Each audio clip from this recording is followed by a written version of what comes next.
May 3rd, 2025. Japan's Senkaku skies were once a routine maritime flashpoint. Suddenly, a China Coast Guard helicopter broke through, marking the first ever airspace violation as armed cutters swarmed below. With Japan scrambling F-15 fighter jets, a new gray zone front had opened. This was not a mistake, it was a deliberate signal. Are we witnessing a turning point no one thought possible?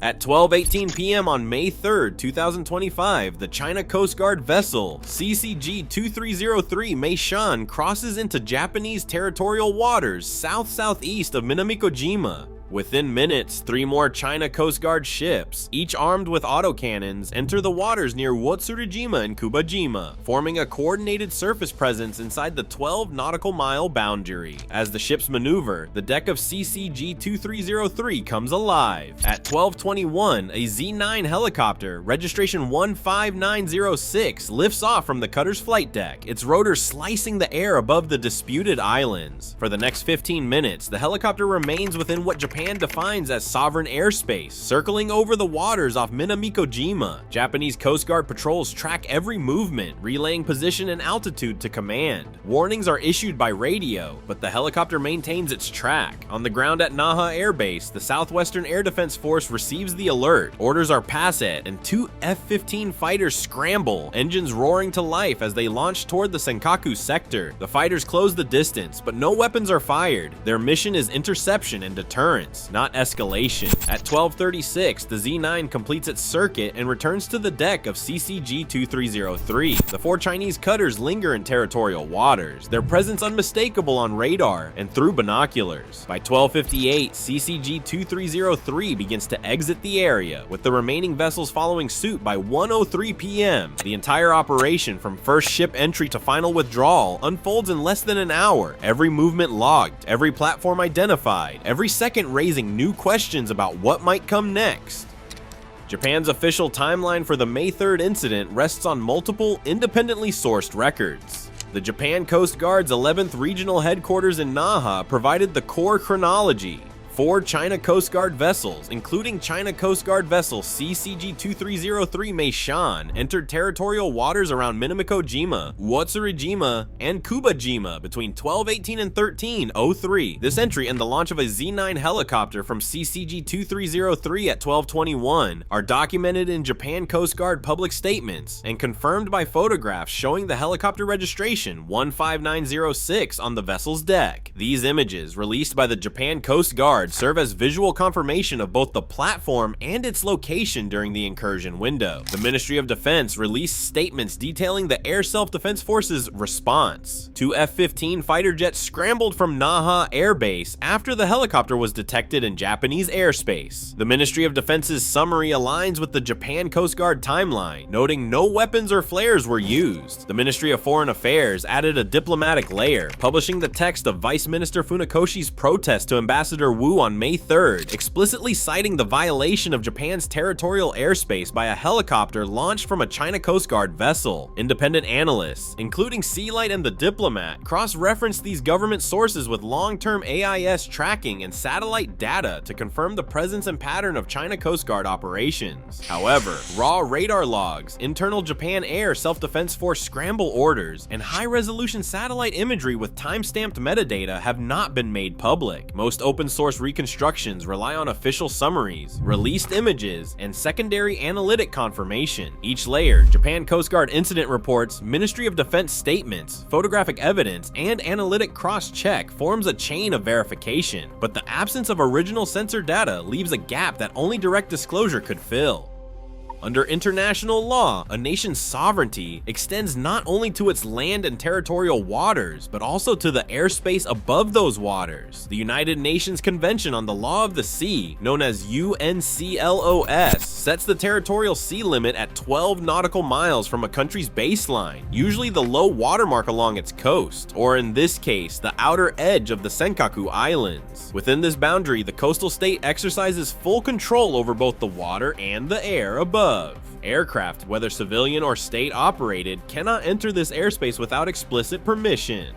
Unlike ships, which may claim a right of innocent passage under certain conditions, foreign state aircraft have no such privilege. Their entry is considered a direct infringement of sovereign authority, regardless of intent or duration. Japan's government applies this standard to the Senkaku Islands, treating the airspace above the 12 nautical mile zone as fully sovereign. The legal threshold for an airspace violation is clear. If a foreign government aircraft crosses into this zone without consent, it is classified as an incursion. On May 3rd, 2025, when a China Coast Guard Z-9 helicopter launched from ship CCG-2303 and operated for 15 minutes above Minamikojima's territorial waters, Japanese authorities determined that the red line had been crossed. The incident was not simply a matter of ships maneuvering at sea. It was a breach of sovereign airspace as defined by the United Nations Convention on the Law of the Sea and by established aviation law. This distinction forms the legal core of Japan's response and sets the incident apart from the routine surface patrols that have become common in the region. Chinese government vessels have become a near-daily presence around the Senkaku Islands since 2012, but the tempo has only increased. By 2025, the Japan Coast Guard was logging more than 300 patrol days per year in the area. Almost every day saw at least one Chinese ship nearby. The white hulls grew larger and better armed, with autocannons replacing searchlights. Over time, what began as rare symbolic visits evolved into a routine pattern of pressure, tracked by Japanese patrols and independent satellite analysis alike. The air domain, however, remained mostly quiet. Japan's Air Self-Defense Force scrambled fighters hundreds of times each year, but nearly all these intercepts involved the People's Liberation Army Air Force approaching, never crossing the border. The May 3rd helicopter launch from a China Coast Guard vessel broke that pattern. Unlike previous airspace violations, which involved military or state aircraft, this was the first time a China Coast Guard helicopter crossed into Japanese-claimed airspace. A retired Japan Air Self-Defense Force pilot describes the unique hazard: fighters closing in on a slow-moving helicopter, both operating above tense waters and within seconds of miscalculation. The risk isn't just about sovereignty, it is the sharp edge of safety. A collision, a sudden maneuver, or a misread signal could trigger a crisis neither side intended. With the China Coast Guard now integrating air and sea operations, the escalation ladder has grown steeper, and the margin for error has narrowed. Within hours of the incident, Japan's Ministry of Foreign Affairs summoned Chinese Ambassador Wu Jianghao to the ministry's offices in Tokyo. Vice Foreign Minister Funakoshi Takehiro delivered the protest personally, citing both the entry of 4 armed China Coast Guard ships into Japanese territorial waters and the helicopter's 15-minute flight through what Japan defines as sovereign airspace. The language of the protest was unambiguous. Tokyo described the incursion as a serious violation of international law and Japan's sovereignty, and demanded immediate steps to prevent any recurrence. The official press note released that afternoon reaffirmed Japan's position that the Senkaku Islands and their surrounding airspace are an inherent part of its territory. Funakoshi called for a formal response from Beijing, emphasizing that actions of this nature would not be tolerated. The same-day timing and the direct involvement of a vice minister reflected the gravity with which Japan viewed the breach. Beijing's response arrived within hours. A spokesperson for the China Coast Guard said that a Japanese civilian aircraft had, in their words, illegally entered what China calls its airspace over the Jiaoyu Islands. The Coast Guard described the Z-9 helicopter sortie as a necessary control measure, citing duties under China's Coast Guard law. That law, revised in 2021, authorizes the use of force, including deployment of aircraft, to protect what Beijing defines as its maritime rights and territorial sovereignty. Chinese officials repeated that both the islands and the surrounding waters and airspace are China's inherent territory, and they framed the operation as routine law enforcement. In this narrative, the helicopter's mission was not a provocation, but a justified response to defend Chinese jurisdiction against what they characterized as an unauthorized foreign intrusion.